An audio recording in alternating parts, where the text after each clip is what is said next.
मेहनती किसान और राजा की कहानी। बहुत समय पहले की बात है। एक राज्य में एक गरीब लेकिन मेहनती किसान रहता था। उसका नाम रामू था। रामू प्रतिदिन सुबह उठकर अपने खेतों में काम करता और बड़ी लगन से खेती करता। वह ईमानदार और परिश्रमी था, लेकिन फिर भी उसकी आर्थिक स्थिति बहुत अच्छी नहीं थी।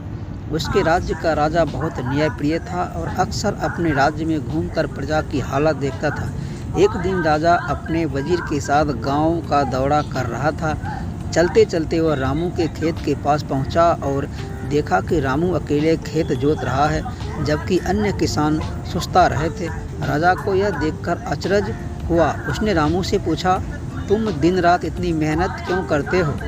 रामू ने हाथ जोड़कर उत्तर दिया, महाराज, मेहनत ही मेरे जीवन का आधार है। अगर मैं मेहनत नहीं करूंगा तो मेरे परिवार भूखा रहना पड़ेगा।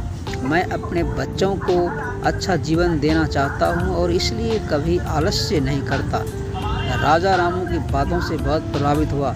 उसने सोचा कि अगर हर व्यक्ति इतनी मेहनत करे तो राज्य समृद्ध हो सकता है।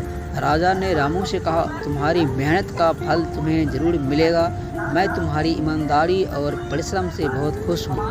अगले दिन राजा ने अपने दरबार में रामू को बुलाया और उसे सोने से भरी एक थैली दी। साथ ही उसने घोषणा की कि रामू जैसे ईमानदार और मेहनती किसानों को हमेशा राज्य से सहायता मिलेगी।